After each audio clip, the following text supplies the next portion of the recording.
Good afternoon, everybody. I was trying to get in on the computer. I've come up as Chris Johns, so I'm not using my computer now. So we have some paper to get going. Right. If we can make a start. So, Mr. White, apologies for absence, please. Thank you, Leader. Good afternoon, members. We've got an apology from Councillor Leach, who intends to join via the remote Teams link. Thank you. Oh, there he is. Hello, Councillor Leach. Hello to everyone who's online. Welcome to the meeting. We'll try and keep an eye out for hands, etc. Item 2, declarations of interest. If anybody has any that they know of, please let me know. And if not, if they come up in the meeting, please just declare. Items requiring urgent attention. I don't have any. Should I have any, Mr. White? Not that I'm aware of, Leader. Thank you. Okay. Bates. Good. Right. The confirmation of the minutes of the meeting held on the 19th of September. So we have page 1, page 2, page 3, 4, 5, 6, 7. Any questions arising from those minutes that aren't on the agenda? I'll propose the minutes. May I have a seconder, please?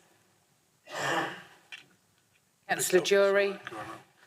All those in favour, please. That's carried. Thank you, Leader. Thank you. Right. I don't think we have any public questions, do we? We have none. Thank you, Leader. No. Right. We have the Hub Forward Plan. That's item 6.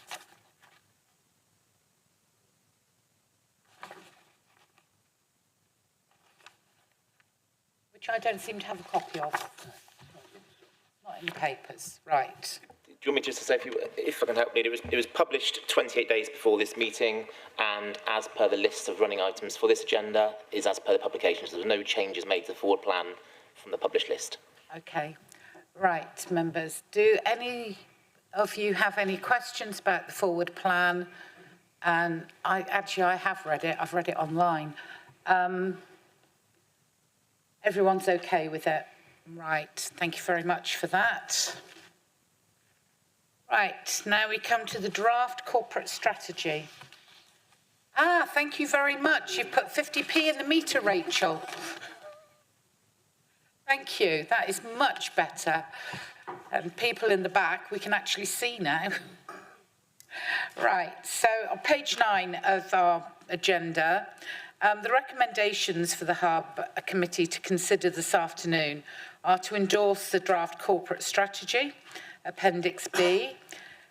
We delegate the authorities to the Assistant Director Strategy in consultation with the Leader and Deputy Leader to apply any final amendments to the draft corporate strategy prior to commencement of the public consultation. 3, we agree to commence a formal consultation on the draft strategy. And 4, we instruct the senior leadership team and assistant director strategy to support Hub lead members in the development of detailed delivery and resourcing plans for the strategy. The strategy is attached to this document. Personally, I'm really proud of it, and I think it's a document that we can all be proud of for West Devon. It has a lot of aspirations that go across the council, which is great. And also we're going to say in it of things we've actually been doing since May, because it could look like we haven't really done very much. So I asked to have put in some of the things we've brought in since May and of things we've completed. We have, where is he? Where's Neil? Oh, there he. Excuse me, there was a white one earlier. Been carried in the car. Right. Mr. Hawke, I don't wish to steal your thunder, so I will let him present, but I must say in advance, the hours and hours and hours that Mr. Hawke has put into developing this strategy are quite incredible. You know, when I'm known as the night owl, and he answers me back with messages. So, Neil, if you would like to begin, please. Thank you, Leader. And I will say it's a sterling effort all around. So the strategy in front of members today has been informed by many hours of discussions, actually, through advisory group meetings and broadly well-attended advisory group meetings that have helped shape the draft strategy. Just to be clear, and certainly for anybody that's listening to the stream today, the strategy sets out the high-level aims and ambitions and some initial supporting actions for each of the priority theme areas. It will be supported by detailed delivery plans. And I think one of the things that that's one of the things we need to be clear on is that the detail will follow. And we will be working that up with members through January, through the budget setting process. And the intention is that we would, subject to today's agreement, move to public consultation on the draft strategy, which will include a town and parish council session, which is held on Microsoft Teams on the 5th of December, and some out and about conversations with our residents. So we'll be plotting some dates to have conversations with our residents face to face, just to ask them what they feel we should prioritise. Final point from me, Leader, is just that yes, there will be an online survey. Sorry, that's what I was going to say. There will be an online survey to support the strategy as well. But we're aware not everybody's online. I have, just to preempt any points from members, a few hub members have contacted me with some minor amendments to the strategy. They do not change the overall focus of the strategy. They're tweaks to words and inclusion of some points that we may have missed. So I will get those amendments brought forward through an updated version for the end of this week before we launch the strategy next week. Right. Thank you very much, Mr. Hawke. And we're still on schedule with the development and the time phase that we have, the timeline. Yep, that's really good. Does anybody have any questions? Councillor Edmonds, please. Thank you, Leader. Yeah, well, I echo the Leader's comments about the huge amount of effort that you've put in on this deal. It's a brilliant plan, so thank you for that. Just a little bit more detail and clarification around the delivery plans and when we get to put some budgets in place on the plan. Obviously, I guess that will come after the closure of the public consultation and presumably before Christmas, because I think it would be quite helpful for us as members to be able to see those numbers as quickly as we can. Yeah, I think, and the timing of the next round of advisory groups, because I presume that's when the discussions will start around the formation of the delivery plans. Thank you. So if I may take the the question, Leader. So thank you very much, Councillor Edmonds. It's a really important question. Clearly, we need to do this in stages. There'll be further discussion within the individual advisory groups. So lead members will be very much involved in developing the detail for their individual thematic areas. Clearly, SLT and lead officers will be working on that as well. So we will have a series of strands which will have aspirations in terms of the work to be done and resources that may need to be allocated against each of the individual strands. The critical thing is that we bring that together into a collective conversation. I think probably what we might need to consider is doing that as an informal meeting of SLT and Hub in advance of bringing it back to Hub Committee.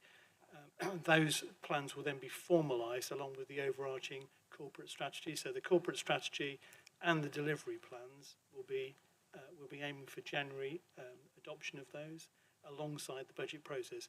Clearly, there's another really important report on this agenda which sets out plans in terms of potential one-off monies that might be allocated potentially against the delivery of the corporate strategy. So we'll aim to bring it all together. We will be working down separate strands to start with, but that collective conversation is important because ultimately it's the council's plan and you will collectively need to balance those priorities and the allocation of resources as a whole. Are there any more questions, please? No? Any other members, any question? Online? No? Okay. I would just like to add a further point. Mr Hawke and I have been to Oakhampton's Wellbeing Fair today, where we took the first initial details of the corporate strategy. And as we were chatting, Mr Hawke asked me if I would like it still to be called the corporate strategy. And I said, well, if I was a little old pensioner, I would certainly not pick up a document called a corporate strategy. So if anybody's got a better name for it, please let Mr Hawke know. But we also said, we'll have as one of the questions on the survey, what do the residents think it should be called? I realise we may get some impolite answers, but, you know, we may get a really good answer as to what it should be called, that's user-friendly as opposed to corporate. Why can't we continue with the current strategy, plan for West Devon?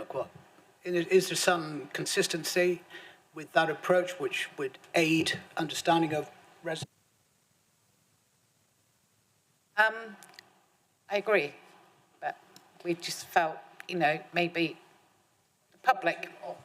Yeah, yes.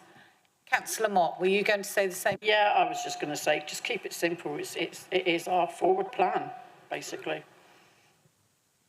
So just to comment if I might, Leader, I mean, I think you're absolutely right. Corporate strategy is internal, bureaucratic speak. It doesn't really mean anything to the people of the borough. Ultimately, it becomes the council's plan. And I think something along the lines of council plan or, you know, of that sort. So I'm hoping we don't get any ridiculous names like they did when they tried to name the boat. Boaty Boat Face is not going to be what we're going to call our corporate strategy, but something simple which makes it clear that it is the plan for West Devon Borough Council for our communities. Sorry, if before Councillor Dewey comes in, and I'm very aware because I was watching the meeting earlier on YouTube, it's really important that we speak into the microphones because I could not hear you through the microphone, so I don't know how that went across for those listening online. Sorry, Mr. Mate. Sorry, I was trying to read my papers and speak at the same time. It's a skill one has to acquire. Councillor Jury, please. Thank you, Chair. I was only going to very quickly make almost the same point as the Chief Executive. What we don't want is Planny McPlan face or anything along those lines. But, I mean, maybe even something along the lines of our vision for West Devon or something along those sort of lines, I think, would be most welcome. Thank you. And I think that one's a better idea than a council plan, because I think the word council is the bit that puts people off. So I think using something like you've suggested, Councillor Jury, it didn't actually say council in it. Council, yes, is further down the page and on the emblem and everything else, but I think just keeping it very simple would be the best idea. So, can I see... Can I just say something? Sorry, well, sorry, you didn't notice me. I just want to say I think it would be a good idea to get the public involved because, you know, it's their plan after all. We're the only sort of the architects of it and get some ideas. And if we get funny ones, then so be it. I shall leave that with Mr Hawke as a question on the end of the survey. Mr Hawke. Thank you, Councillor Ewings, Leader. Just a final point, and really just to say, at the end of this week, we will launch an FAQ and member briefing pack, because actually a key part of the consultation is for members to go out and talk to communities. You know, you are all out there, and we can do as much consultation as we like, but I think you are out there, you will be going to your town and parish meetings, so we will prepare that FAQ, and any resources you need to support those discussions, let me know and we'll provide them. Thank you, Mr Hawke. I'm sure members will take you up on that. Right, with the recommendations that I read out previously, so is everybody happy we take them on block, first of all? Yep. So if we could, so if I may have a proposer for the 4 recommendations, please. Thank you very much. And a seconder, Councillor Mott. Thank you very much. All those in favour? Unanimous? That is carried. Thank you, Leader. Thank you.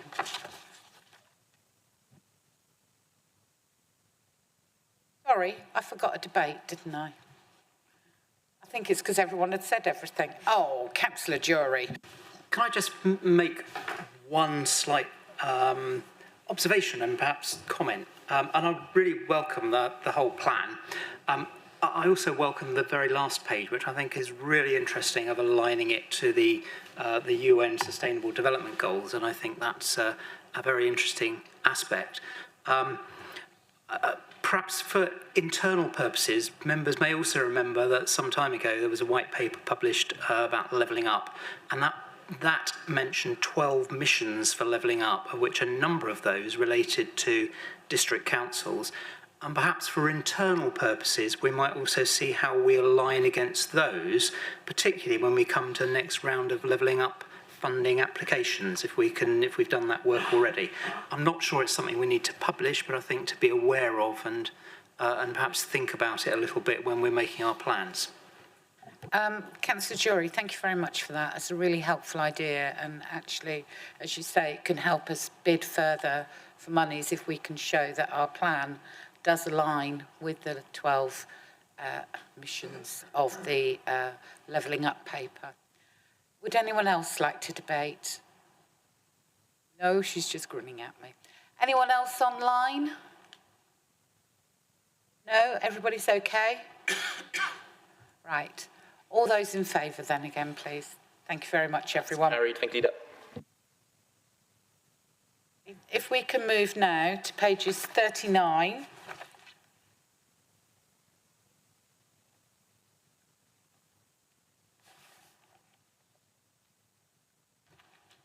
Councillor Edmonds, are you ready to lead? I am indeed, Chair. Thank you. The Capital Monitoring Report presented to the Hub Committee in September stated that a review of the existing capital programme and revenue reserves would be undertaken in late 2023 as part of the process of developing a new corporate strategy.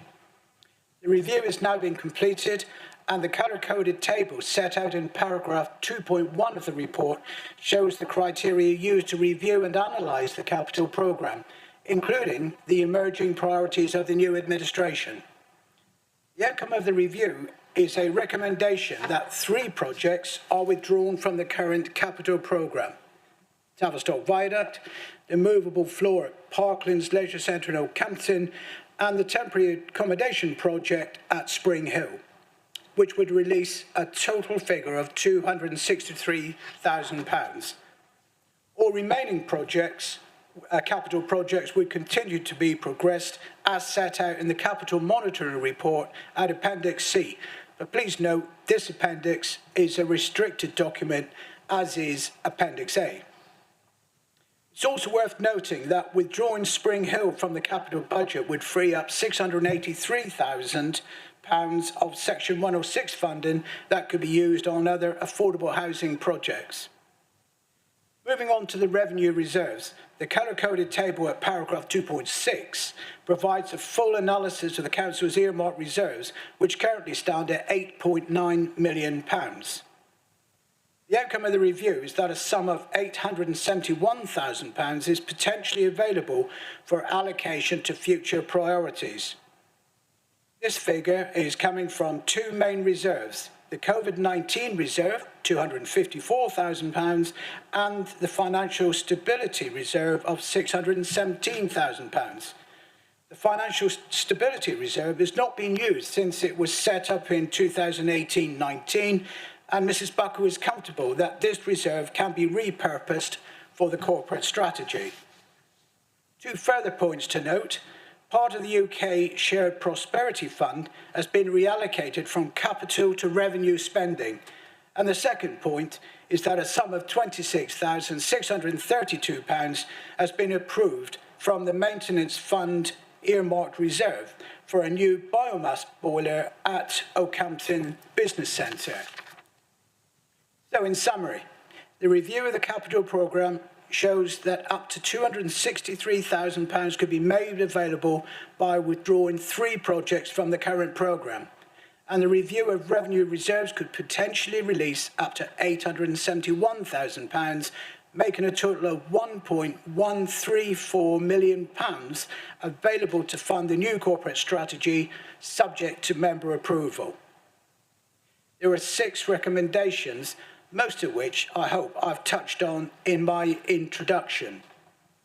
And finally, Chair, may I thank Mrs Henstock, Ms Scotton and Mr Williams for carrying out the review and providing such clear and logical outcomes for members to consider. Thank you. Thank you very much, Councillor Edmonds. Does anybody have any questions, please? Councillor Oxborough to start. Thank you, Chair. I've just got a couple of key questions here. First one, with regards to the Spring Hill temporary accommodation. If the project is on hold, but the funding is withdrawn, does it not effectively kill the project off? Or if not, where does the funding come from in future, should that project be reignited and get moved forward?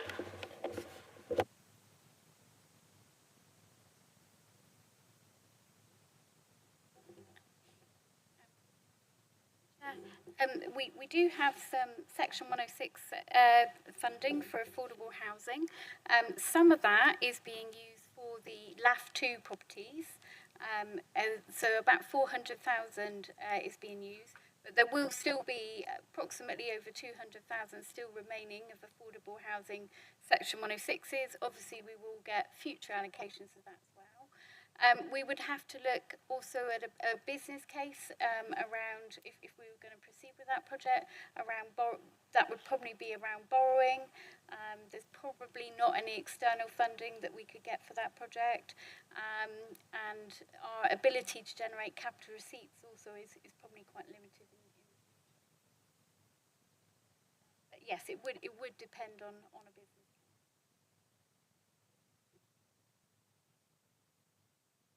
Yes, please, Councillor Oxborough. Second question around the Financial Stability Reserve.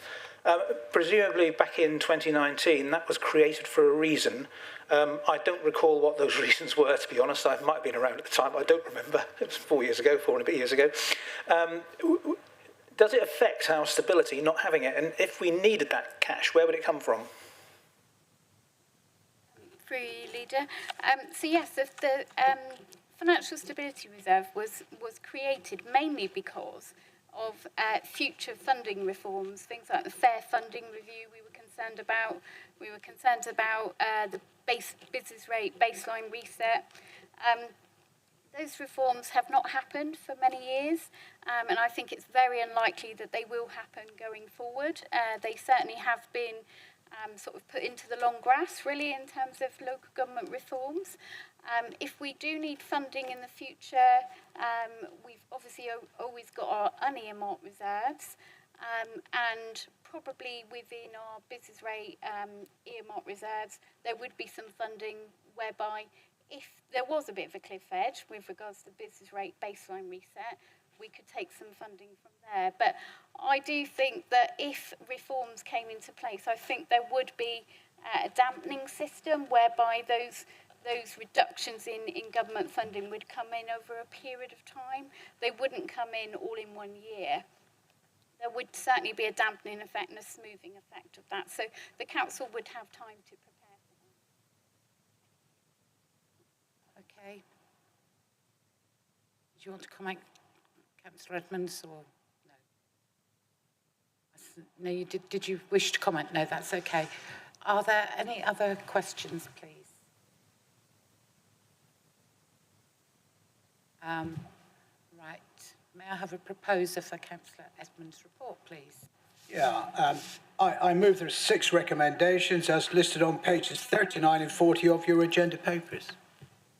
Thank you. I'm happy to second that. Would anybody like to debate this paper, please?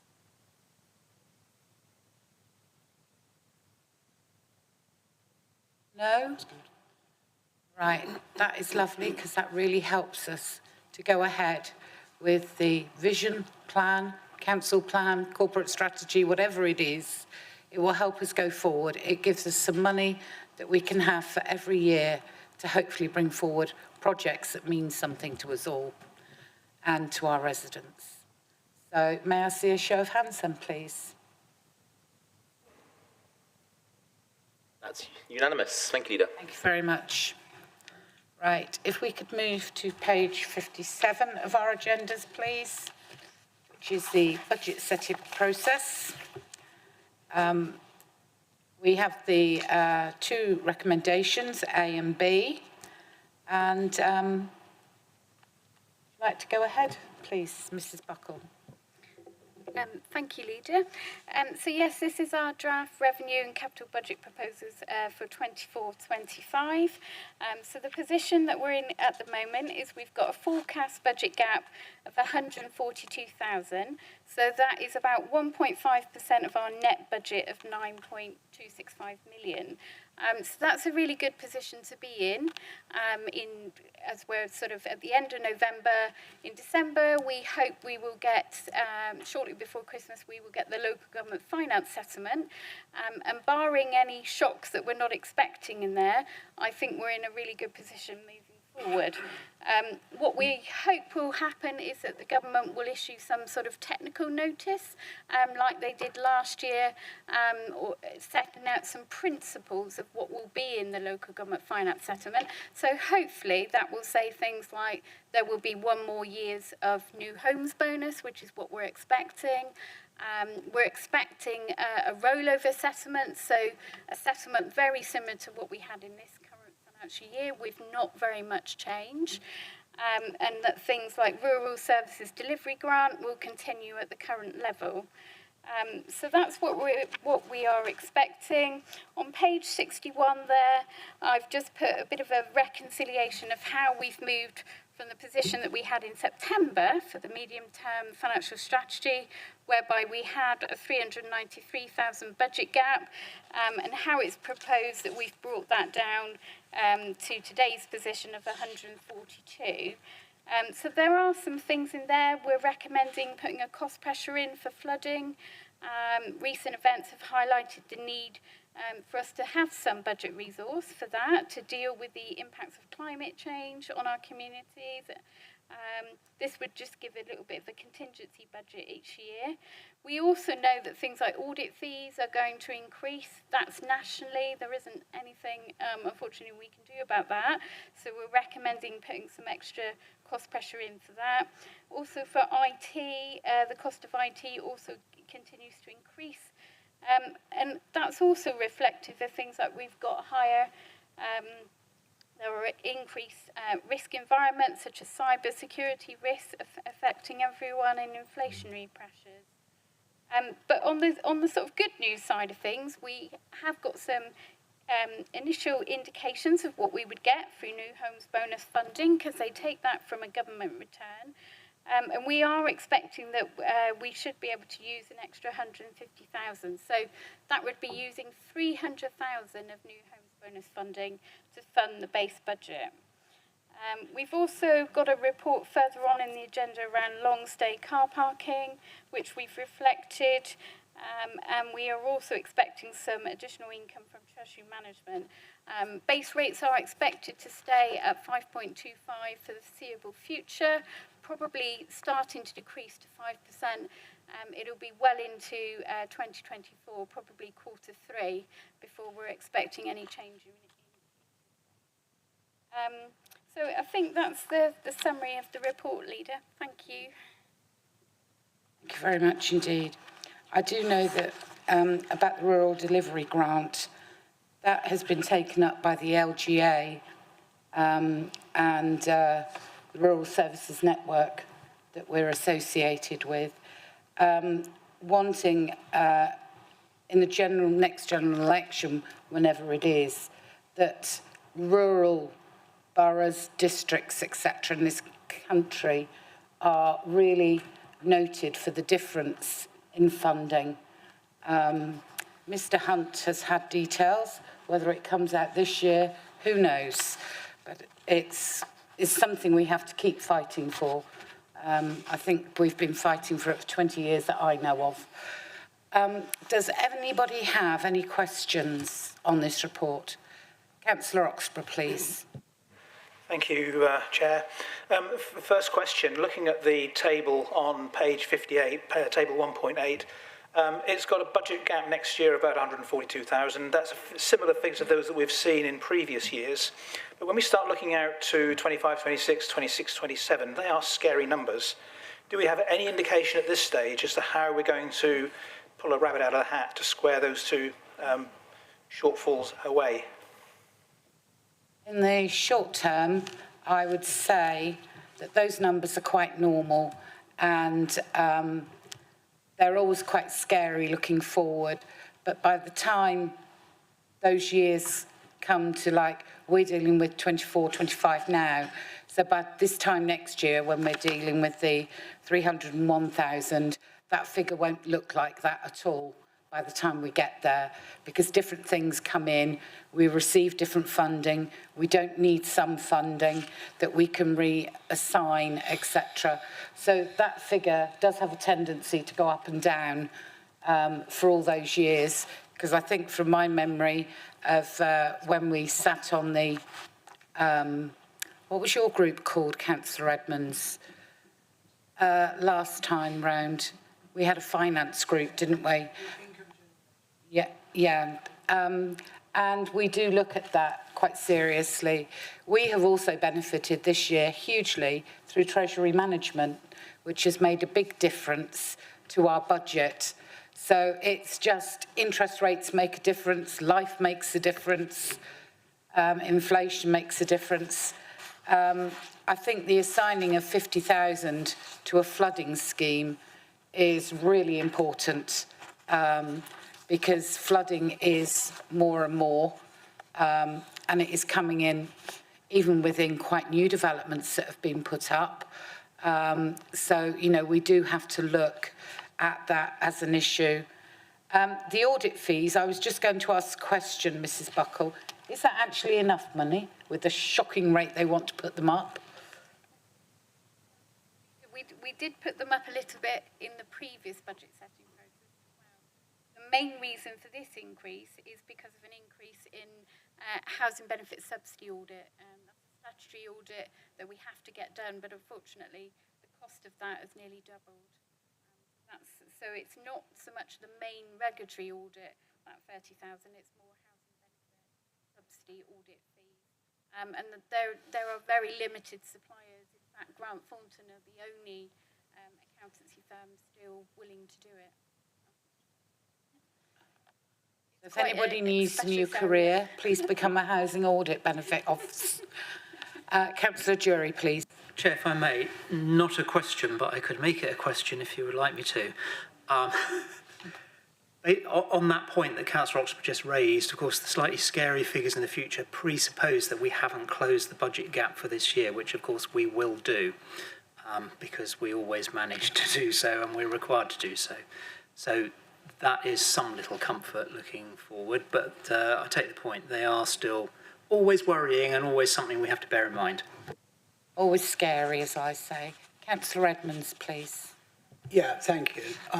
And perhaps if I could contribute a further point to your response, and that is there is provision here for, I think it's £351,000 reserve contribution for replacement vehicles. And as the report says, papers will come forward looking at options to close this year's gap, which may well, depending on what's decided, impact on the following year. For example, if members decided there may be other options to finance the vehicles rather than taking it from reserves. Could be leasing, could be borrowing. When you're talking 350,000, that could have some impact on not only next year, but the following year as well. So there are options, hopefully, that will be available to us when we reach that point. I think, as I know, Mr. Molyneux decided that we couldn't go with the £1 million EV options because they're just too much money. And yes, you're quite right, Councillor Edmonds. We can look at borrowing, leasing, etc. For what we decide going I'm not necessarily advocating the council borrowing lots of money, particularly at today's rates, but it just demonstrates, I think, that we do have a little bit of flexibility under the right conditions. Thank you, Councillor Edmonds. Are there any other questions? Councillor Oxborough, please. Thank you. Next question is about the use of new homes bonus money to underpin the revenue budget. How much certainty do we have about new homes bonus contributions in the future? And is it therefore a kind of dangerous thing to underpin a revenue budget with something which might not exist in the future? So if we don't get that money every year, then we've got to find it from somewhere else. Otherwise, we've recreated a £300,000 plus budget gap. We've had the new homes bonus for 20 years that I know of. And they have been saying they were going to change it for about the last 10 years and haven't done it yet. But as you're rightly saying, it is something we have to bear in mind. There is a general election coming. That could change how it works with settlements, etc. But it seems to be generally seen as the settlement in advance, doesn't it? Because it goes on the figures for the previous year. So you already know what house numbers you're submitting to be able to get that new homes bonus. So Mrs. Buckle is always quite well aware of how much we're going to get because it goes on a certain number of houses, and what you build above that is where your bonus comes from. Is that in simple layman's terms? That's correct, Leader, and we've already submitted the government return. It's called a council tax base 1 return, and the figures are taken from that return, so we can very accurately calculate what our new homes bonus for 24-25 will be. Going forward, it is something we hope that the government will give clarity on about what is the future of the new homes bonus scheme. It may be that some technical note that comes out before Christmas may give some indication of the direction of travel for that. We use modelling tools for how we put our budgets together. And if you look at the modelling tools that are available for Section 151 officers, we think that either a replacement scheme of a similar value would be put in place if the new homes bonus scheme was taken away, or what the government may do is put additional funding into the funding guarantee amount, and that's an amount which guarantees that no council would receive a certain percentage reduction in funding. So I think either the government would, if they do take it away, my hunch would be that they will put a replacement scheme in place, or they would look to do something like increase the funding guarantee scheme. And that guarantees a 3% increase in core spending power. So it may just have a different name in the future. But I would be surprised if they took the new homes bonus scheme away and nothing came in its place, because they do know that districts heavily rely on new homes bonus scheme because we get 80% of the allocation. I might just two more. I've got 22, but I'll just ask two. You saw the list. First one regards the statement of reserve balances and the £50,000 for broadband. It's not clear exactly what that's for. I've got an inkling, but it's a very small sum of money. And bearing in mind we have a potential switch off of copper sometime in the not so distant future, and a number of rural communities who are serviced by copper with no plan for them to receive an alternative service, or those alternative services being offered are simply not going to cut the mustard. Should we be looking at doing more towards assisting with the rollout of broadband within the council? And is £50,000 going to be enough?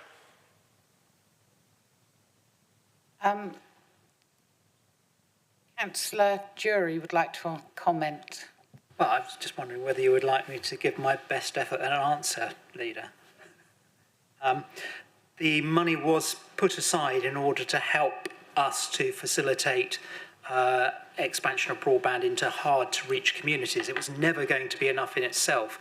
It was merely meant to be a little bit of, what's the right word? A bit of oil in the cogs in order to help schemes coming forward, such as the BT voucher scheme and so on. And it has underpinned some work that we've done in that area, although hasn't yet been drawn upon. Some of it is now allocated and is being allocated. I guess, yes, we would like some more, but we are at present in the middle of some discussions with the new DSIT department within the government in order to find out more about Project Gigabit and other schemes they've got coming forward to help hard to reach areas, including improved provision of 5G and the successors to that when they come along. So, there's lots of work going on here in the background. I don't think we can determine what we might need in order to close that gap. I'm not sure it's beholden on us particularly to do that, but that funding was always intended to be there as a little reserve fund if we needed to dip into it for any situation. So I don't know if that explains, Councillor Oxburgh, but yes, it's not going to be enough to get broadband to all our hard-to-reach places, but it hopefully will help us to do so, and work is ongoing. And just to add to that, this wouldn't come under this part of the report. It's more of a service report. So when we look at what's actually happening with the broadband system and also turning off the analogue service, BT say they're doing a lot of work so that particularly rural farms, etc., that don't have any other phone, I can think of two, a family phones farms, and BT are looking to work to get people to be able to still use their phone, but, probably with some little box or whatever that BT like to produce. So I think that is going to be an ongoing, and I'm sure Councillor Jury, with his business economy head on, will be keeping abreast of those developments to see if we should actually have concerns or whether BT will be sorting it out officially. You had one more question, Councillor Oxburgh. Yeah, thank you. It's a kind of a multi-part question around car parking. First of all, in terms of the budget that's set for car park revenue, and we've not met that. The question is, why not? But secondly, the question around car parks, from recollection, our car parks are supposed to wash their own face. In other words, we don't raise money from car parks to underpin our revenue budget. I think that's one of the sort of underlying rules that we should be working to. Bearing in mind the car parks require periodic maintenance and we have to fix things when they get broken, do we actually have a really clear sort of table that show the costs of operating the car parks? And does that budget, the income budget for the car parks actually match that figure over a period of years? Because I appreciate that resurfacing a car park is something which is done periodically, not every year. We should be looking towards saving up towards it, I assume. We do publish on our website a car parking account as part of the transparency data that we have to do. I think we're just about to publish last year's figures for West Devon. What that shows is, as you say, it shows the income, it shows the expenditure, but also it does say as part of that document that any additional income over expenditure is to meet the costs of running the public realm. So and other lawfully incurred expenditure. So that document does exist. It's something we do annually. There is, as you say, a programme of repairs for the car parking. I know there is a report on this agenda. So yes, it's all part of the budget. We have a separate budget for car parking that identifies all the income and all the costs. Just one little one on the back of that. Losing two of the car parks from West Devon, what impact will that have on revenue? I assume it won't, but there'll be a cost that we'll lose from Brentor and Lidford, I'm thinking. We'll lose the cost, but there's no revenue implication for us at the moment because we don't charge for those. I don't know if we can take that question when we've actually got the car parking report, if that's helpful. That's fine. Thank you. Thank you. Right. Are there any other questions? Councillor Daniel, please. Thank you, Chair. I just wanted to ask a bit about 3.27, the climate change, 2.5 sentences with no detail at all about finance or where we're going to go with this. And considering we declared a climate and biodiversity emergency in 2019, I would have hoped we'd have got a bit more detail about where our finances are going regarding climate change. Councillor Daniel, this report here is just about this year's budget and where we're going. We've just heard in the previous report of how much money that we're going to have that we never thought we had, because the figure was 79,000. So, you know, you've got £1,100,000 plus on top. That can be used for projects to support our ambitions within our corporate strategy, and the climate change and natural environment is within that. And within your advisory group, you will be able to put the meat on the bones of some of the ambitions for the council to have, that then come forward to all of us to be decided on. Thank you.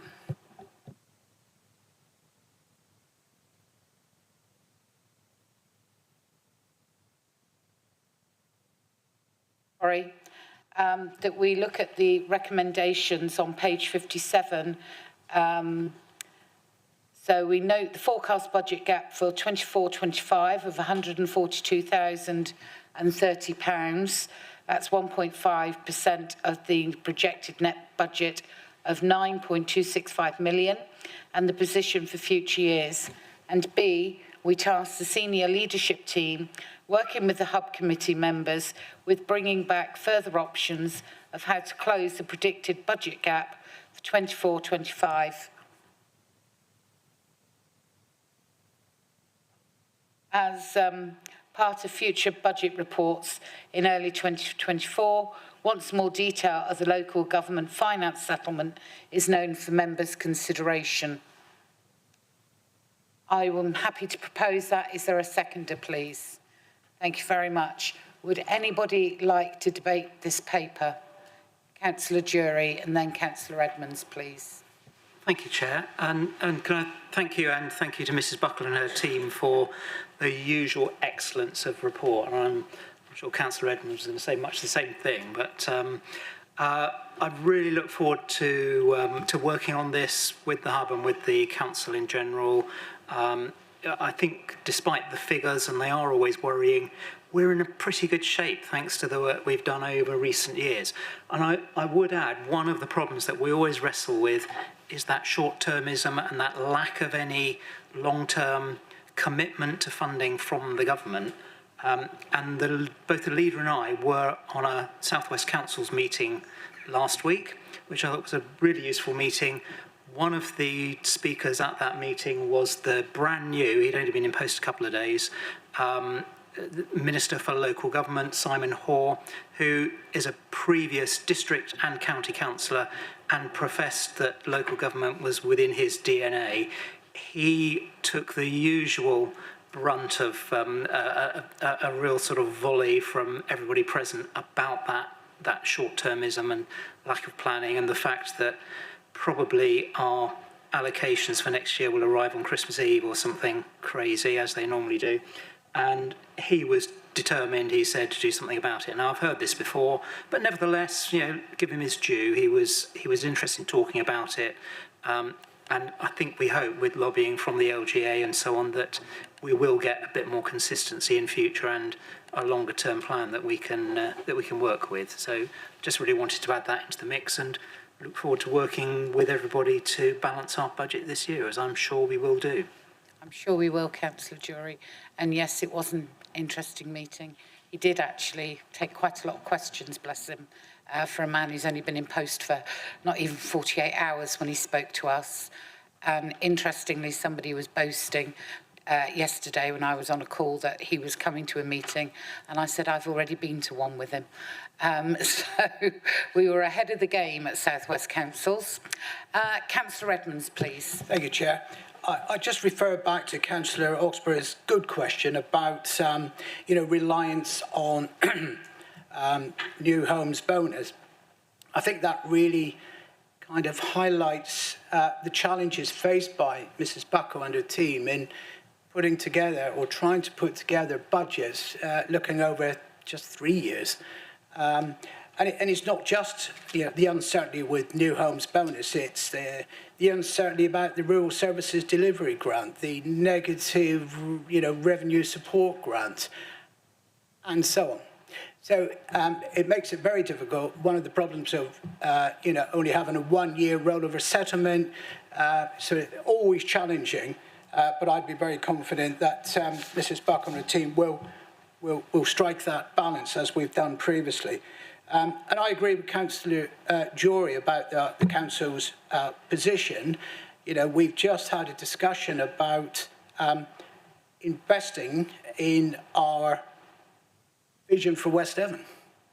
And I'm sure that would be the envy of many councils up and down the country who I imagine may be having slightly more difficult conversations around their budget proposals. So I'm very grateful to the finance team for the excellent work they do in putting this together and making sure we do balance the books, and that we're able to have discussions about investing in our borough.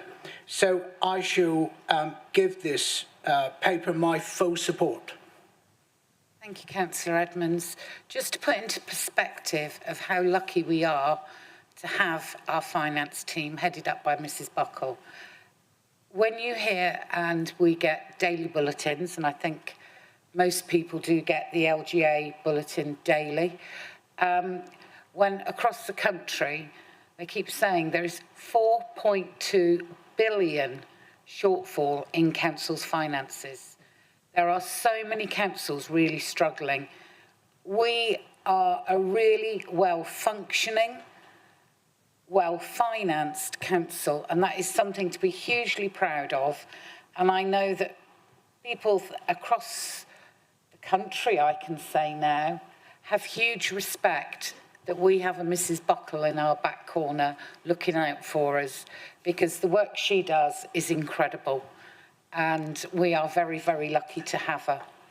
And her and her team, especially her and Pauline, who make the double act, and Claire when she's here to make the three wise monkeys, we are very, very lucky to have them. And it's horrifying when I read daily of what councils are going into difficulties and who aren't. And they're not all unitaries. There are some district councils that are going into huge difficulties that aren't unitaries. So yes, we're very lucky. So can I see a show of hands for all in favour of the report, please? Thank you very much. It's unanimous. Thank you, Leader. Thank you. Right, if we could move now to social housing and private sector housing on page 79 of the agenda. I think Mr. Sexton is here, who I didn't recognise when I first saw him. And then I know it's the beard. It's always the beard for me when I don't recognise people, considering I've known him since he started here. Long time ago. So I assume you're Mr. Luscombe for today, are you? Yeah, right. So I will leave you and Councillor Renders to start this report, please. Good afternoon, everybody. Following the tragic death of Awab Ishak, a young boy from Rochdale who died from respiratory issues due to damp and mould in his family home, which was a social housing property, the government introduced the Social Housing Act. This act gives more power to a housing ombudsman to scrutinise social housing providers. It also requires the social housing providers to be clearer on how they enable their tenants to complain about living conditions, and requires more qualification for the management of their stock. West Devon has reacted to this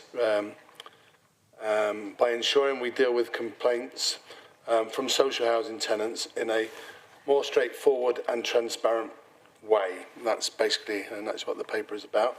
We are blessed by having three actually, both authors of the paper, Ian, Mr. Luscombe and Mrs. Blake are here, and of course we have the one and only Dave Sexton in our midst to answer any questions that we may have on this. So I'm going to leave it with Dave. I don't know if you wanted to go into any depth on anything before. It's entirely up to you. I could add a little bit just by saying that I do have a team of highly motivated skilled officers who go out and do this work. They go out and do inspections for that particularly we're in damp and mould season now. Just to give a little bit of a snapshot of what we're doing in West Devon is that we've made it easier for people to report problems. We've now got an online inquiry form which went live in June. So far we've had 12 complaints come through that way, and 4 of them which were for housing associations. And another little snapshot is that one of the officers is serving a prohibition order on one of the property, on a horrendous property in West Devon. Also, we're serving numerous improvement notices. And unfortunately, when you do serve notices, sometimes landlords don't like that. And we're building a defence because one landlord's decided that he didn't like the notice and is basically appealing it, saying that we're being a bit unfair, where actually look at the evidence, it's a pretty horrendous property.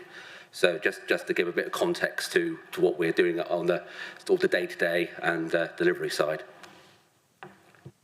Thank you, Dave. May I just ask a question before I let everyone else ask a question? I've been doing some work on this, as Mrs. Blake is aware, and have discovered it's actually doctors' surgeries. A lot of people feel the safest to mention these. Are we going to have some like A5 flyers or something that can go into doctors' surgeries for them to be able to guide people that it is safe and you do not need to fear, you know, Section 21s, which is a fear of anybody in any sort of rented accommodation at the moment? I've got two answers for that, really. It's really difficult for tenants to complain, particularly if they're in the private rental sector. If you look at the figures, you probably think, we look at it and you say, actually, we get more complaints from housing associations. You think, well, actually, housing associations are worse than private sector. Well, actually, they've got security of tenure, so it's easier for them to complain. We've got one particular case in West Devon where it's horrendous. But we've been at a visit, we chatted to the tenant, and they don't want to make a formal complaint because they know they're going to be evicted. So we've got to be realistic. We can't say that we can't wave a magic wand and say, we'll be involved, you won't get evicted. There are some protections, but not 100% protections. So the skill of the EHO is to sort of go on the journey with the landlord, not to fear us. We're more than happy to work with landlords.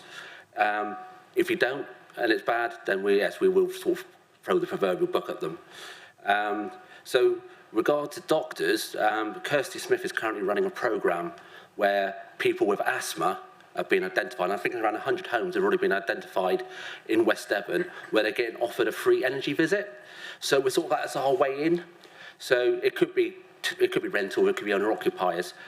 So the energy visit was going in there and have a look and see if they got damp and mould. And then, if needed, they could go for higher measures. So this might be a very quick opportunity just to talk about HUG, just literally a couple of minutes. So that's a project which I'm running at the moment, and it's quite an exciting time at the moment, where we're going for high mobilisation, where I'm looking to upgrade 100 homes in West Devon. I've managed to achieve about £1.8 million of funding from government. So we've just appointed a contractor to do the actual installs. I'm working very closely with Tamar Energy. So they're doing the energy visits. So that's our way in. We're not going for mass advertising. We're trying to find the hardest to find. So by the end of March 2025, we have looked to have upgraded, hopefully, a minimum of 100. I'm trying to go more ambitious and get more money out of government if I can. But that's what we're trying to do, is work with the GPs, because I have spoken with doctors in the past, but they're just as busy, or busier than I am. So they'll say, yeah, and then they forget, you know. So we're finding those ways in, and like I said, working closely with the community groups. Like I said, Tamar Energy in communities, Waste and Tavistock, and the GPs. We're starting to find those people who need the most help. Really good news. I met Kirsty this morning. Yeah, really good news. Thank you very much for that, Mr. Sexton. Councillor Mott, please. Thank you. Yeah, it's absolutely great, and it's really important that we bring this forward. But I'm just curious, are we also working with the agents that manage some of the rental properties, or are we just dealing direct with the landlords? Because I think it's also important to get the agents on board with this, as they are very often the middle person between the tenant and the landlord. So at the moment, we're really just reacting to complaints. So if for instance, a certain agent comes up a couple of times, then yes, we will certainly engage with them to find out, because particularly the one where the lady doesn't want to complain, there is an agent involved, and I'm just sort of thinking, you should not be renting this property. What I'm always looking for is like horizon scanning. How do we best engage with landlords?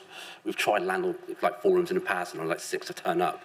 So I'm trying to find that magic wand of how we engage mostly with landlords, because unfortunately we don't have a database. there's no register of them. So we've tried using other databases and it's sort of not quite there. So we do want to go proactive. It's in our plan to engage with all the letting agents in both West Devon and also South Hams. So basically they do better. I think then that if you're having difficulty reaching the private landlords, then certainly working with the agents is a way in and getting them on board. So maybe having a forum with them as opposed to the landlords direct. Thank you for that, Councillor Mott. Right, we have a whole host of questions, I'm afraid, Mr Sexton.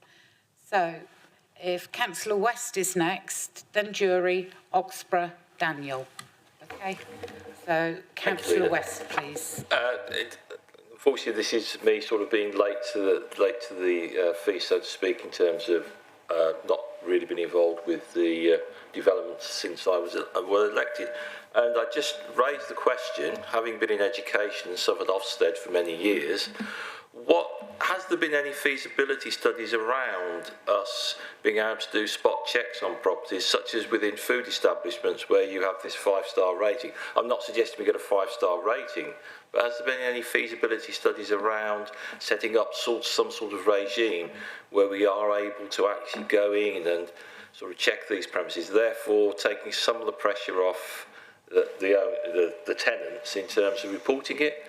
It's just thought, so now within Ofsted, if a certain number of parents complain to Ofsted, then they will come in and do a spot check. You know, I appreciate in this case there are implications over Section 21, they could be booged out. But just a general feasibility study in terms of looking standards as a whole, just dipping in and out of that. Just a thought. There's been no formal feasibility study. There are a number of models out there. So we could have a landlord registration scheme. You could have a letting agent registration scheme. So there's a number of models we can certainly explore for the future, because certainly what I'm trying to do is look for future. It's very expensive to do a housing inspection and a housing investigation. So how do I do 100 homes rather than just one home improvement? So it's certainly on the scanning horizon, but nothing formalised at the moment.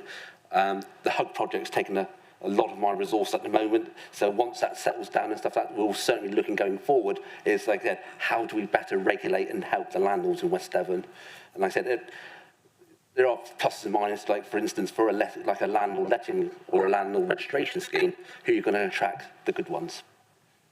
I want to know the bad ones. So they're the hardest to find and engage. Well, I'm assuming if you identify the good ones and they have a 3-4 star rating or whatever, then the ones that aren't on that, then that's obviously a good starting place to have a conversation. So we've got a number of licensed properties in West Devon called houses of occupancy. So what I'm looking at the moment, Exeter, we've got about 14, 15. In Exeter, they've got 900. They're just rolling out a star rating for their HMOs. So I'm sort of keeping an eye on how that works out. That could certainly work to start with. In the Renters Reform Bill, the government are talking about a landlord registration scheme. That could be a great start. Once I start knowing where they are, then we can go, like I said, we can start, because we do have powers of entry as well. So if we suspect it could be a bad property, we don't necessarily have to act on a complaint. It's very, very rare we use that, because we've obviously with precarious tenancies. I think once the government have shored up the Section 21s, give us a register of landlords, that will give me a sort of more sounder foundations to sort of carry this work forward. Thank you. Thank you, Councillor West. Councillor Jury, please. Thank you, Chair. Really welcome this paper, and thank you to Mr Sexton for your additional insight into what we're taking. I'm pleased to see that we are being quite proactive about it. Clearly, there is a resource implication, and I wonder whether there's yet any indication of what that resource implication might be, and if you are confident that you will be able to deal with it within existing budgets, as is stated in the report. So I do have a team of EHO or EHO equivalents who go out and do this work. We've looked very closely at what the processes are, so making sure I'm a big mantra of the right level of work at the right office, at the right level. So we've got a very robust triage system. So we've got what was case managers, now business support officers, who look at these initial complaints, the online form, sort of it's got a bit of intelligence in it as well. So it actually shows if it ticks, damp and mould in children, it gets to us pretty quickly. So I would love to have extra officers. But what we try and do, like I said, we target, like I said, the ones that need advice. We work closely with the community groups of getting those energy visits out as well. So yeah, when we tend to find out we're busy at the moment, it's our damp and mold season. This summer, it's sort of, we get less so that's when we try and do the more project work and what have you.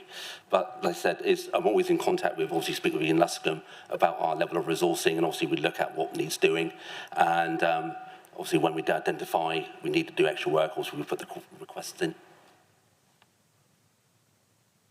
Mr. Luscombe is sitting there raising his eyebrows, so he would like to get some more staff, bless him. But as we all know, it's so difficult when there's such difficult time out there for people with some of the housing. I mean, I know of one in particular that Mr. Sexton went to, and it had cardboard for ceilings. You know, just not acceptable ways to live. So very difficult. Well, it's a really important area, Chair, and obviously the lead member of housing will, I'm sure, keep an eye on it and come back to us if needed. He's already put it for his next agenda, for his advisory group. Right, who is next? Councillor Oxborough, please. Thank you, Chair. This report really lays out some of the risks around the potential for tenancy eviction, so tenants being evicted as a result of them making a complaint and the landlord invoking their right to evict without notice. I'm just wondering if we have any statistics of whether or not that's happened here in West Devon over a period of time, and if so, are there any serial landlords that are responsible for that sort of treatment, bad treatment of people? In this day and age, there should be no need for anybody to live in substandard accommodation. Squalor, I thought, was a thing we banished after the Second World War, but it would appear not. No, I don't have any evidence of a systemic problem in West Devon. I tend to come across more naive landlords rather than the stereotypical rogue landlords. Not to say they're not out there. It's, like I said, we don't get too many, like I said, if any at all, from when I speak to my officers and look through their cases of same landlords coming up time and time again. No, we don't seem to get that. The example I can give about the one who's just put his appeal in, he has just reserved his Section 21, which in our opinion is not valid. So we'll make that very clear, but then it's down to the courts to determine the validity of the Section 21, because serving an improvement notice gives them 6 months grace. And probably not to say after 6 months they could still be evicted, but I think as soon as the government's shored up the eviction process and made it a bit stronger, then that will help us a lot. I'm sure an increase in local housing allowance would help as well. Mrs. Blake, you would like to come in. Yes, I would just like to reiterate what Dave said, in that there is a really good link between the housing register and when there has been a complaint that hasn't actually resulted in somebody serving in Section 21, but the property is definitely not in a good state of repair, then we will alert Dave's team and we'll get that sorted so that they can't re-let it to somebody else until that work's been done. And that communication between the two departments is working really well. Thank you for that, Mrs. Blake. Councillor Daniel, please. Thank you, Chair. I just wanted to remind everyone that we lost a councillor very early on in this council because of a Section 21 notice and being forced to leave his home through no fault of his own and having to find accommodation a long way from Tavistock. So it affects every level of society.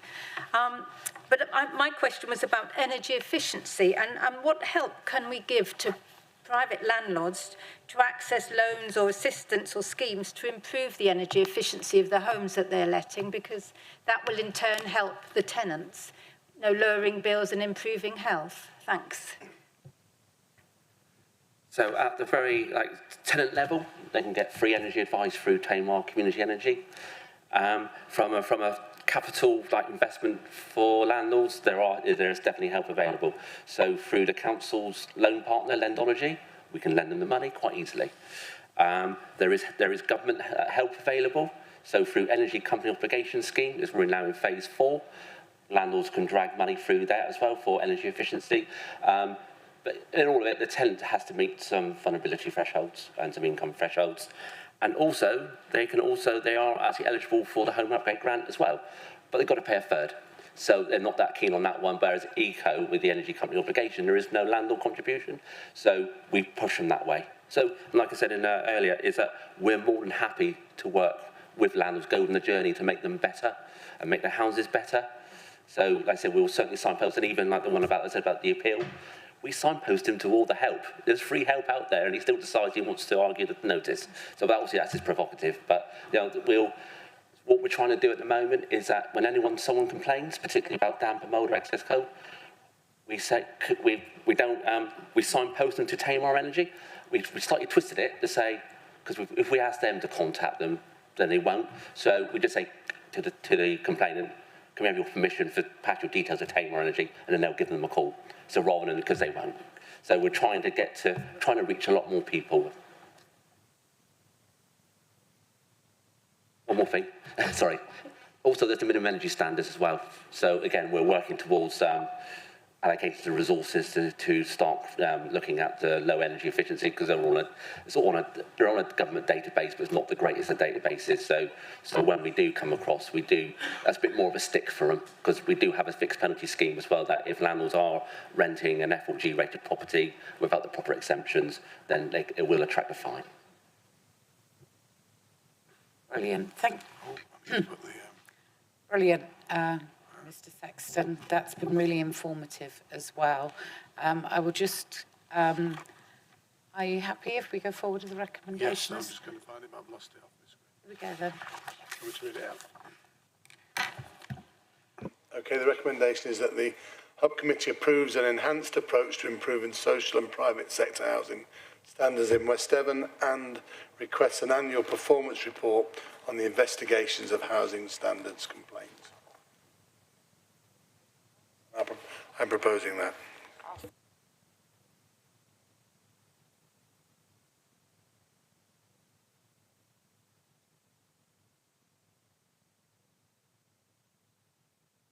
Sorry, Mr. Gardner. That's unanimous in favour. Thank you, Leader.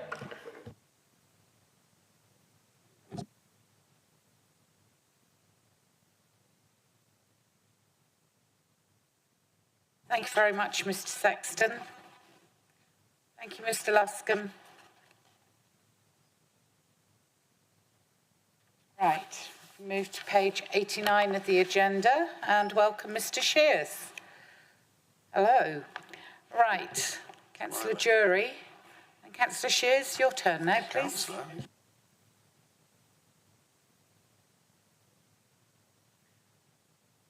Thank you, Chair. Members, in front of you is a paper which sets out a number of recommendations in relation to the UK Shared Prosperity Fund. Members will recall, particularly those that have been around for a little while, that the UK Shared Prosperity Fund was the government's replacement for European Regional Development Funding, and it was intended it was going to be sent out direct to district councils. District councils had to put together a very detailed bid in order to access that funding, which was approved by the Department of Levelling Up, Housing and Communities, and we did that during the currency of the last council. We were successful in receiving £1 million worth of funding, which is being focused on three main areas: active travel, business support, and agri-tech, supporting our farmers. The programme is set out and the programme is now proceeding, so we're not here to make any decisions about how that money is going to be spent or where it's going to be spent. I have, together with Mr. Shears and his team, who I acknowledge have been working really, really hard on this project over a number of months now, already attended 2 meetings of our partner grouping of a number of different agencies that we're working with locally to work on these different projects and bring them into play.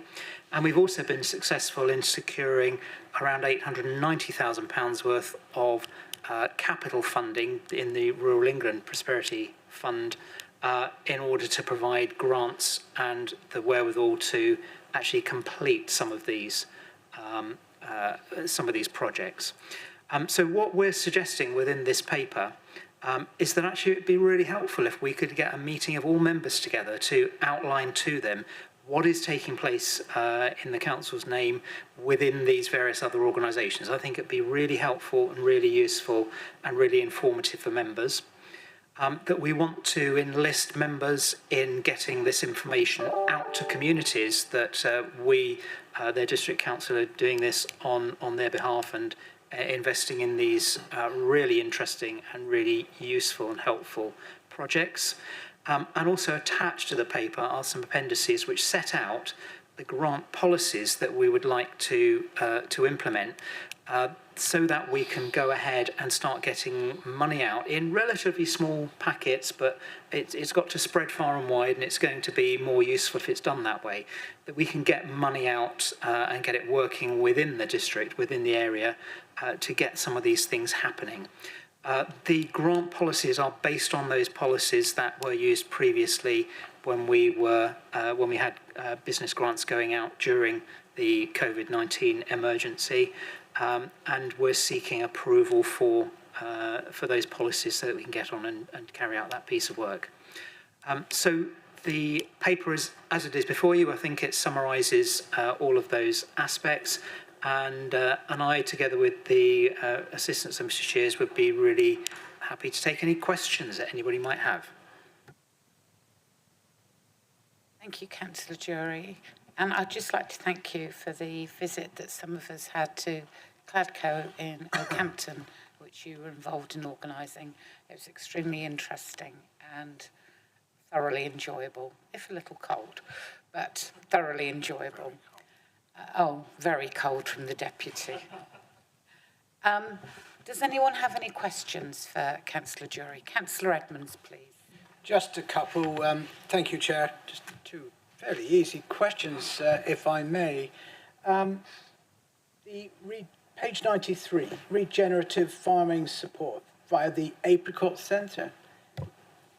How many farms in West Devon have benefited?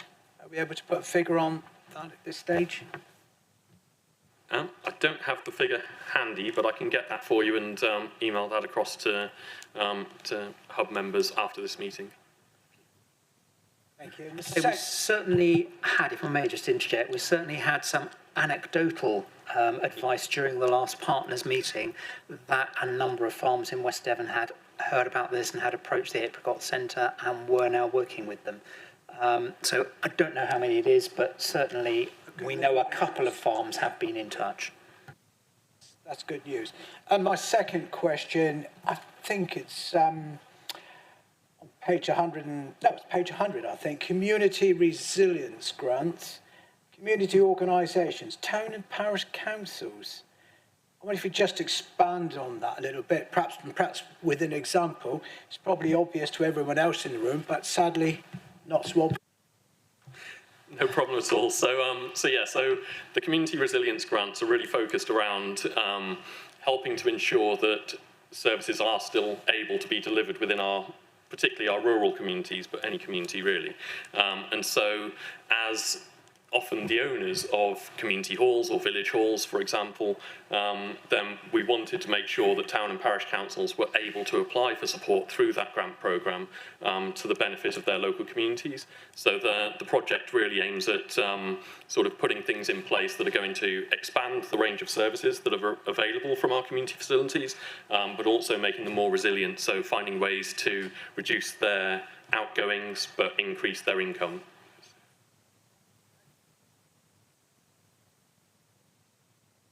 Thank you, Mr. Shears. Councillor Daniel, please. Yes, I just wanted to ask how we're publicising this, the fact that we've got grants available and town and parish councils are able to apply as well as other organisations. Thanks. Yep, so we're working with our comms team to try and get some publicity out there about the grants that we do have available. We are promoting directly to our businesses and our communities as well. We've got Andrew Elliott, our Economic Development Officer, is in the room today as well. And so he's out on site visits pretty regularly at the moment, meeting with businesses and promoting the services that are available to them through our UK Share Prosperity Fund and through our Rural England Prosperity Fund grants. So we think there's probably more that we can be doing to promote the programme, but we're working hard to make sure that we do have some significant publicity for it. And also there is a time limit, isn't there, to when we have had to spend this money? Yep, so not to cause anyone panic, but we've got until just over a year and a bit to get the money out the door. However, I would say that rather than expecting us to be sort of at the latter part of next year, thinking how on earth are we going to get rid of this money, given the interest that's already been generated within our communities and our businesses, I'd probably suggest that it's going to be the opposite of that. And if I could add, I think we're really hopeful this is not a one-off, that we are going to get subsequent rounds of this funding coming through in due course, and will enable us to continue to do such works within our communities. I think as a council, we always show that we can manage the grants that we're given. They're always very transparent in the accounting, and government and government offices, etc., they can see that we spend it as we should in a timely manner. And I know from speaking to people that actually some of the LUF money was not taken up, which is absolutely crazy. And I know I said at one of my meetings that I attended, well, in West Devon, we bought houses and they were still on a drawing board somewhere thinking to do it by planning, but actually came back a few months later and they're all saying, we've bought houses now. It's much more effective and a quicker way to be able to help people with the money that we've been allocated. And West Devon always do a very good job of that, which is down to the team of officers that lead on these projects that we can. I think, yes, thank you, Councillor Oxborough, your turn. Thank you. I was just looking at the section on local cycling and walking infrastructure plan. This has been discussed in my 3 parish councils and raised some questions, or one specific question. But can I say that this is absolutely a brilliant initiative. It's taken me back to my youth when you didn't do anything unless you either walked or cycled. Everything was done by that means back then. And to a certain extent, I suppose we're reinventing a very welcome wheel. But the question from the parishes is, it's great having this initiative, but is there an interface which could influence the road maintenance system to actually make sure that some of the roads around here aren't death traps? Just between here and Tavistock, here and Mary Tavy, for example, 12, 13 potholes and some bits of road that don't qualify as potholes, but if you hit it with on a cycle, you're going to come a cropper. Just in terms of the work going on around the local cycling and walking infrastructure plan, we've also got Gemma Bristow with us today, who's leading on that piece of work from my team. And so if there are any questions directly relating to that, then I'm happy for her to answer. However, what I would say is that with regards to things like potholes, the Borough Council does not have responsibility for delivering against those. That's a Devon County issue, and therefore it's not really a consideration within this programme. This is much more looking at the key pieces of infrastructure and those barriers that are preventing people from taking part in active and inclusive travel. But we are working closely with Devon County as we move the programme forward. Just a supplementary. I mean, the question coming back from the parishes is, what is being done to influence the improvement? Bearing in mind you've got this initiative, which is encouraging people to actually get on a bike and go out and potentially face a death trap or an injury trap or something. Councillor Oxborough, have you worked with your county councillor, which I think is Councillor Sanders? Yep, we've done that. And getting nowhere? Variable, because it depends on the money, the schedules, and the maintenance team seem to spend an awful lot of time driving between potholes rather than actually fixing the ones that are next door to to the one they're fixing that day. I don't know. It just seems to me that the plans are disjointed and there's a bit of disconnect between a positive initiative like this on the one hand and a maintenance initiative run by a different body on the other, and some form of coordination and, you know, just giving them a good biff behind the scenes wouldn't miss. Getting all excited that she'd like to speak. Gemma, you'll need to come and sit to a microphone because they won't be able to hear you on Teams otherwise. No.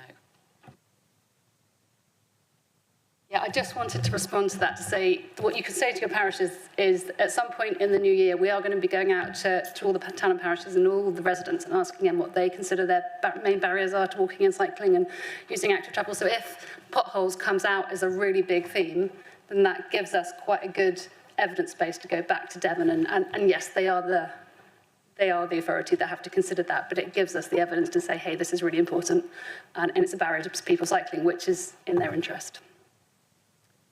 Thank you. Thank you very much for that, Gemma. Councillor West, please. Just a bit of information, having sat in the parish council meeting with Mr Saunders last Tuesday. Apparently, the policy now in West Devon County Council is that they will not just repair the potholes, they'll actually repair sections of roads as well, and they will do a proper job moving forward. Take that as it is, but he stated that at our Horrobridge Parish Council. So hopefully, you never know.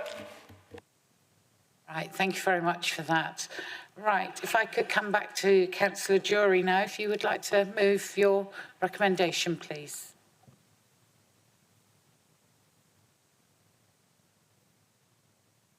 Thank you, Chair. I'd like to move the recommendation on block, if I may.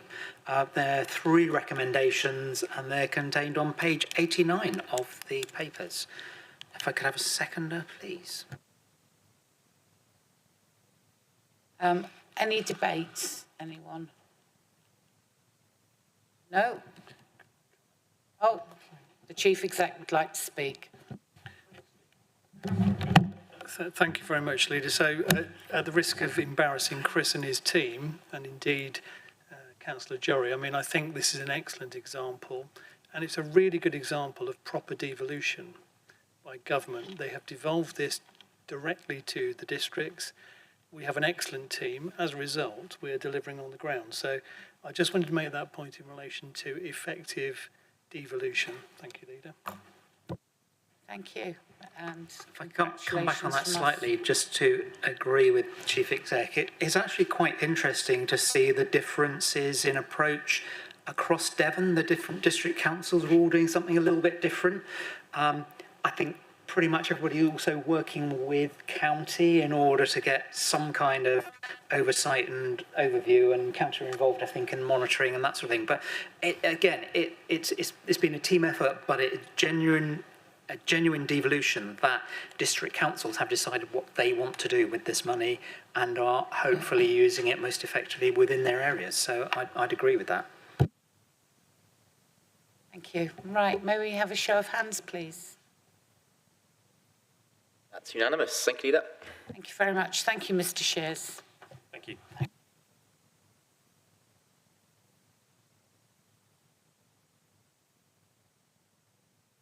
Right, if we can move on to agenda item 12, long stay pay and display charges review on 143 of your agendas. And welcome, Ms. Widdicombe. Members, good afternoon. First of all, I'd like to thank Chris, Brooke and Emma for her work on this report, which I think is very concise and competitive. We have consciously kept the parking prices frozen during our exceptionally challenging financial period. The reality is that we have to deliver our services and make sure that the council can operate now and in the future. We have to find the best way to do that, with the least impact as possible to our residents, by increasing the long stay car parking tariffs, but still at a very competitive price compared to other areas. We can provide income for the long term, whilst still keeping our short stay car parking at the same price. This means less of an impact on our local businesses, economy and residents.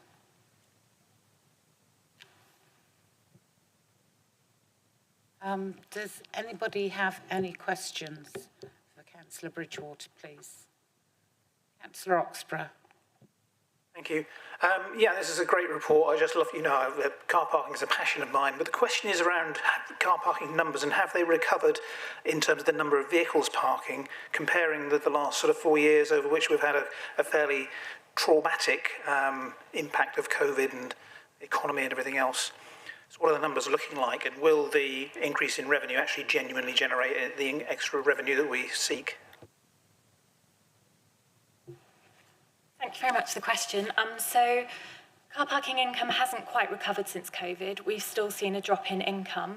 In the last 2 years, we began to see that drop decline slightly. So that's why we think now this is the right time to bring these tariff changes in, because we're beginning to see, it was about a 10% drop. We're seeing that reduce. So we do think that we will achieve this increase and the income that it will generate. So I was thinking specifically about the number of people parking and what the trends are in terms of short-term versus long-term, and looking at those trends over a period of time. Yeah, so short stay parking still continues to be the popular parking provision, particularly in Tavistock. It's the mainstays that happen. Long stay, in Bedford, we have seen an increase in those numbers. So we're about 70% occupancy. But we still have occupancy across Tavistock that's available for parking. So we've still got numbers to increase. And Oakhampton? So Oakhampton, we have seen a drop in numbers in Market Street car park, but Mill Road still seems to provide that long stay provision and is quite consistent. Likewise, in Chagford and Haverley, numbers have increased in people parking there as well. Councillor Moody, please. Thank you, Leader. Just a question about parking permits. Where are we on those? And the take-up and the sorts of numbers we are running at, or percentages? I'm afraid I don't have the actual numbers to hand, but permit numbers are relatively low across West Devon. It's not something that has a high uptake across the borough. Just as a comment, is that possibly, and I think we have previous meetings discussed it as possibly promotion, more comms involvement, signage on our lorries or whatever. Yeah, that's certainly something that we can look at to increase. Obviously, the permits in Chagford are very popular, so we are up to our provision on there, but in Tavistock, not in Tavistock, no. Councillor West, please. I'm just intrigued because obviously at the moment there's a big push by Devon County Council to put on street parking within the centre and that. I mean, two points to this. The question is, A, would there be a facility if it got pushed through for permits for local residents, following up from Councillor Moody's point? And the second is, has there been any sort of case studies around how that one might impact on the availability of our parking? You know, you talked about we're 70% full, but if they put charges in the centre, would that have an impact on our car parks, do you feel? Has been any thoughts about that? I think the best way to answer that one for the moment, Councillor West, is we still don't have any idea as to what Devon County Council are proposing or considering. And I think that's a bit of an unfair question to ask somebody to literally be Mystic Meg to work out whether it would benefit us or whatever. And I don't feel comfortable with us discussing that issue today when we really don't know what county are doing. Point taken. Any more questions, anybody? Councillor Edmonds. Thanks, Chair. Just looking at recommendation 1.3, removing Brentor and Lidford car parks. Obviously, we won't get the income for those, but there is. Likewise, there will be no cost to the council. There's no ongoing cost to the council. It's a neutral position. So the Brentor and the Lidford car parks don't belong to us. They belong to Dartmoor National Park, and we have an agreement, a long-term agreement we've had with them for operating the car parks and the public toilet provisions that sit alongside those car parks. So Dartmoor National Park have approached us about having those car parks back. So they will have those assets back, and we will then not have those costs associated with the maintenance of the car park and the running costs of those public toilets. So those car parks currently operate for free under West Devon Borough Council.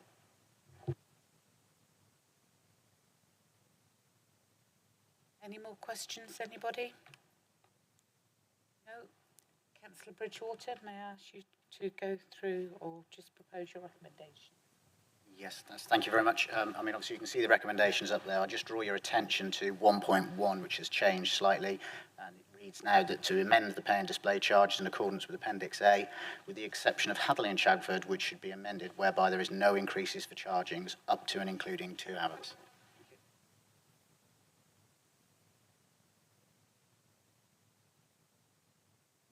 May I have a seconder, please? Councillor Renders, thank you very much. Would anybody wish to discuss? Councillor Moody, then Councillor Oxborough, please.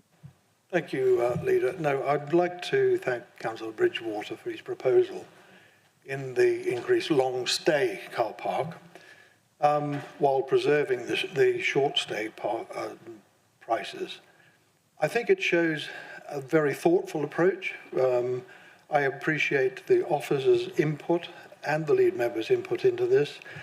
And the thoughtful approach is to balance the council's budgetary needs, whilst at the same time trying to reduce the impact, minimising the impact for West Devon local businesses, visitors and shoppers. And as we all know, West Devon, along with many other district councils, have had to struggle long and hard to find funding to provide their services as a result of sustained core funding cuts from central government.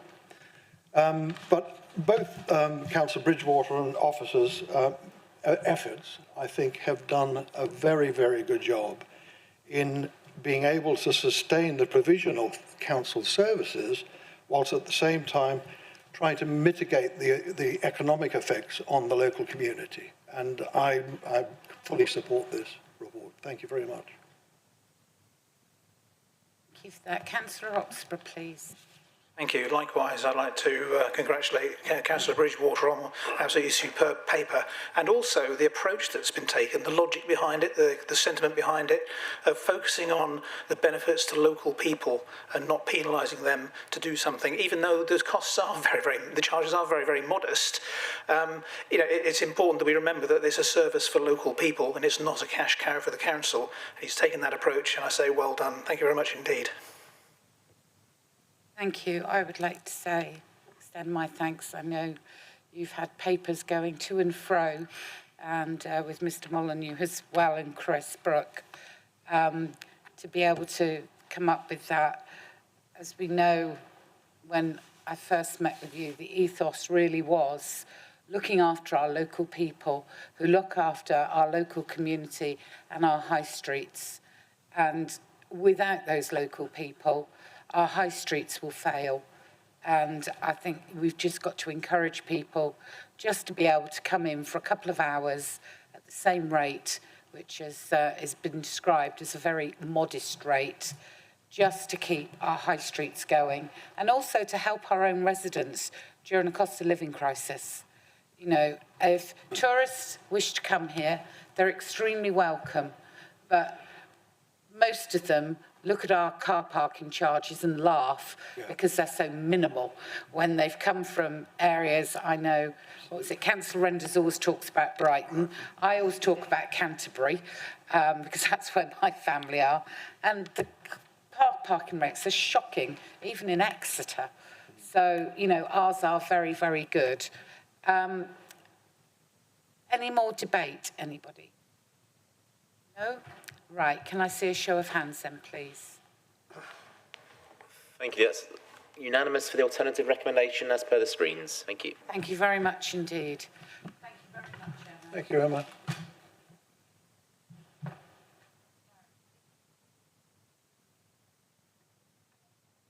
Thank you, Emma. Sorry, if we can move to pages 159, 172, which is item 13 on the agenda, please. Now we have Mrs. Hodgkiss to join us.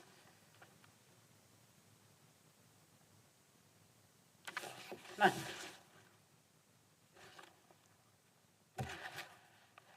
Right, Councillor Edmonds, are you ready? I'm ready. You may begin. Thank you, Chair. Well, this is the write-off report covering the period 1st of October 2022 to the 31st of March 23, with a total of £107,148 written off during the period. And the write-offs for the first half of last year, 1st of April to the 30th of September 22, were presented to the Hub Committee in March of this year with a write-off figure of £125,000. You will note that today's report is presented in a slightly different format than previously, with more focus on a breakdown of write-offs by financial year, as well as comparing our performance against Shire districts.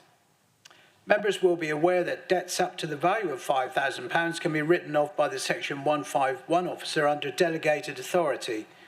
Permission needs to be sought from the Hub Committee to write off individual debts with a value of more than £5,000. The write-offs detailed in this report relate to council tax, non-domestic rate, overpaid housing benefit and sundry debt. And Section 3 of the report details write-offs for Quarter 3 and Quarter 4 of the 22-23 year, including a breakdown of write-offs by financial year. The total of write-offs under £5,000 approved by the Section 151 officer amount to £77,279.31. Recommendation 2 of the report seeks approval to write off individual debts over £5,000 totalling £29,868.75. Details of these debts are set out in Appendix A of the report, and please note this is a restricted report. The primary reason for writing off council tax and non-domestic rate debt remains insolvency, which is perhaps to be expected as the cost of living crisis continues to impact on residents and businesses. Members will have noted the Council's excellent collection rates achieved in 22-23 for both council tax and non-domestic rates, placing the Council in the top quartile nationally. Improved collection rates were one of the key outcomes of the Revenues and Benefits Service Review, and I congratulate the Head of Revenues and Benefits, Mrs. Hodgkiss, and her team for this excellent achievement. Finally, there are two recommendations. The first confirms the amount written off by the Section 151 officer, and the second requests approval for irrecoverable individual debts over £5,000. Thank you, Chair. Thank you very much. Are there any questions, please? I have one. With IVAs, I thought people entered into a voluntary payment plan and that all their debts were put into that. And, you know, for example, Marks and Spencer's got 2%, and I thought the council would get 10% and so on. But that doesn't seem to read for these, and I'm a bit puzzled. Happy to take that one. Yeah, you're right. What we do administratively is we will write off the balance of the debt. An agreement will be reached where it's a certain amount, I don't know, 11p in the pound or something, and as that comes in, we will write that back on. But in terms of the actual administrative process, we would write off the difference, essentially. I understand that, because sometimes it can take 25 years to get your money back. Yeah, indeed. Yes, quite.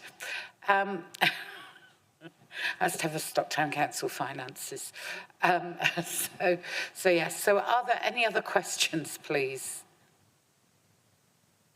No? Oh, wonderful. You've got away lightly. Right. Would you like to propose your report then, please? Indeed, thank you, Chair. I move the recommendation shown on page 159 of your agenda papers. Thank you. I'll second that. And any debate, please, apart from to say well done, and it seems to be going down. Councillor Jury. Well, basically just that, Chair. I think, fantastic figures, really. I mean, it would be very naive to think we would not ever write anything off. But I think Councillor Edmonds, and in particular Mrs Hotchkiss and her team, deserve a lot of credit for this result. It's a lot of hard work over the year that goes into producing this result. So well done to everybody, I think. I concur, and I think, yes, we all do. So thank you very much, Mrs Hotchkiss. Right. All those in favour of this report, please. That's unanimous for the two recommendations. Thank you, Leader. Thank you very much indeed. Right, we move to item 14, page 173, and the EV strategy update. Thank you, Chair. Councillor Daniel and Mr Williams. Good afternoon, Adam. Thank you. West Devon made a commitment to develop an electric vehicle charging strategy. We started writing the strategy in 2022 and carried out a consultation between the 7th of June and the 6th of July this year. We had 41 respondents, which wasn't a great number, but the majority agreed or strongly agreed that we needed more electric vehicle charge points across West Devon. So there's been some amendments to the strategy that was brought forward in February this year, and these are mostly related to broadening the options for electric vehicle charging. The Deletti scheme, I'm pleased to announce, has been completed. We've got electric vehicle charge points in Hatherley, Chadford, Tavistock and Oakhampton, West Devon car parks. This scheme involved collaboration with the private sector, which involved no risk to the council, but also we had no control over the time of or delivery or pricing of the electric charge points. And we know we've had many delays to get to this outcome. It seemed like it was never going to happen at one time. So the proposal here is that we utilise the in-house skills developed by our management teams over time to look at options for West Devon to fund the installation of electric vehicle charge points directly. We will look at options to fund these, possibly from grants, etc., and we will benefit from pricing and usage as an in-house operation. So the proposal is that each site is assessed individually. A business case for funding will be sought when relevant, and this will be a West Devon network ownership model. We're looking for grants and electric vehicle charging options for workplaces, on-street car parks and fleet infrastructure. Feasibility studies are being carried out now and brought forward for council decision-making. So we will start with looking at Kilworthy Park and Oakhampton and Tavistock business centres. And it's proposed that Hub notes this plan and that we adopt the new electric vehicle strategy. And any questions? Any questions? Councillor West. Councillor Edmonds, is your hand up? No. Stop giving me. Councillor West and Councillor Oxburgh, please. Thank you. I think this is a great way forward for electrification vehicles.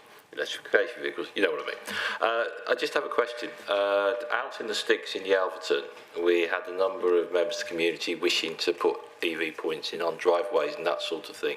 They did have particular problems around rapid charging points in that the infrastructure of the existing electrical cables didn't allow it to happen. I'm assuming that in terms of the feasibility study, we'd be looking at whether we have the capacity for rapid chargers or much slower chargers within that, because there are huge cost implications potentially around that. Thank you. Yes, that's exactly right. When we're looking at these sites, we do need to consider the grid upgrades. Through working through the Deletti project, we've had to encounter this on the sites that I've already put forward. So yeah, certainly we'll be looking at that, and that will probably form the base of whether we bring sites forward or not, because you're talking tens of thousands of pounds, sometimes even a lot more than that, just to do the grid upgrades, and sometimes that can be cost prohibitive for us. So yeah, that's definitely something we'll be doing. Councillor Oxburgh, please. Thank you. Yeah, this is a great initiative. Just wondering if there's a bit more behind it and whether it's being explored. But paragraph 4.7 talks about in-house skills to install EV chargers. I'm assuming that's referring to installing EV chargers in things like car parks and other public spaces. But the question really is, has any thought been given to a potential income stream for the council to actually sell this service to domestic consumers who wish to install EV chargers? If we have the skills, why do we not offer it in competition with industry who are basically just going to milk it? We can get a cut. Probably not at this stage, because we've only got 2 officers that can do this at the moment, so we need to focus our attention on what we can do internally to meet our fleet needs first and foremost. That may change in the future, but at the moment we're kind of limited with the staff resources we got. Good question, Councillor Oxborough. I asked the same one. Just thinking, it's got the potential to more than self-fund itself, pay for the staff and more, generate a long-term income stream for the council. Yes, we have discussed that, haven't we? Right, does anybody... Oh, Councillor Viney. Thanks, Leader. Adam, I wasn't present earlier on, obviously, with this strategy, and I wondered, did we look at hydrogen vehicles? Yeah, in short, no. The hydrogen versus EV argument is quite difficult to. Obviously, this probably isn't an arena to go over that, but essentially, the problem with hydrogen is it's a lot more inefficient than direct to battery and direct to engine technology, just because of the inefficiencies of turning water into hydrogen and then transporting it to a forecourt to then supply the energy to the vehicle. Hydrogen is. The Climate Change Committee do see a role for hydrogen in the fuel mix, but that's really going to be in hard-to-treat sectors like shipping and aviation. Any other questions? No? Councillor Daniel, would you like to put forward your report, please? I move the recommendation on page 173 of your agenda papers that the Hub Committee recommends that Council adopt the West Devon Borough Council Electric Vehicles Strategy 2023-2025 as set out at Appendix B. Can I have a seconder? Councillor Renders. Any debate, members, please? Councillor Moody. I'd just like to thank Councillor Daniel and officers for this report. It's very, very good. I think it's a brilliant idea going forward that we get onto the bandwagon. Can you hear me now? Yes. We get onto the bandwagon and use what we know now, and we'll develop more skills as we go along. And hopefully, looking at the Chief Exec, maybe more staff as well to improve.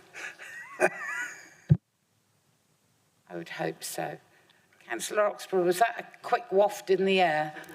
Yeah. Thank you. Yeah, I mean, this whole area is one, obviously, that's an emerging field, not just for us, but for everybody. And to get ahead of the curve here is a really important thing to do. It's not just about making sure that we keep on the front edge of the whole business of going green, but also the potential for the council's long-term finances and the opportunities that it presents to the council to actually generate some income streams, instead of just seeing commercial operators coming in, milking the machines in car parks and taking the money for themselves. So it goes into corporate profit. It shouldn't be about that. It should be providing a cost-effective means for people to drive around and do their business without damaging the environment and without having to fork out a fortune to do so. If there is a modest profit, then I believe it should go back into the community through the local councils. And I would urge the council to consider working down that route in order to do the right thing for people and the right thing for the council. In time, hopefully, Councillor Oxborough, but we need the staff to be embedded in what they're doing before we can start selling their services, which, you know, I think is a good opportunity, not just for us, but for the residents of West Devon, that we could maybe offer that service. And actually, it's a brand name that you know as the council that's going in, and particularly for some more vulnerable residents, they would probably want to see somebody from the council than they would some stranger who's come from, I don't know, Scunthorpe, that you've not got a clue about. So, yes, thank you for that. Councillor Mott, are you wafting? Sorry, I am wafting, Chair, and I'm not sure really whether I should have brought this up under car parking or whether it sits under here, and it's kind of a general question really, so I do apologise. We've got the charging points in Tavistock, I'm assuming in Bedford Square car park, which has an all-day parking ability. What measures have we got in place? Because obviously the ability of the chargers that we've got installed allow charging for 1 to 2 hours. Have we got any measures in place to stop people parking in that space all day, therefore stopping others from using that space to charge their vehicle? So Emma has reappeared as if by magic. So obviously they have to buy a pay and display ticket for the time that they're parked charging the car. So that will ensure that we can enforce vehicles parking there. And in time, we are reviewing the monitoring of those EV charging points. Scottish Power are as well. So if people are just sitting on the chargers and not charging, then we do have the ability to put in a fee for people blocking those chargers to prevent them from doing it and discourage it. So they only stay on the chargers for the time. Good question. Can I add something? As an owner of an electric vehicle, I have been fined for staying in a parking space while charging because I was away longer than expected. So the actual machine takes the money from you. So yes, people aren't encouraged to stay in them over long. I know a few years ago I looked at Torrington's method, and theirs were almost on the edge of the car park. And their system seemed to turn over quite quickly, which is something we could maybe look at or see what they've done. But yes, Chief Exec, you sat there, yeah, grinning. I saw the grin that Councillor Mott.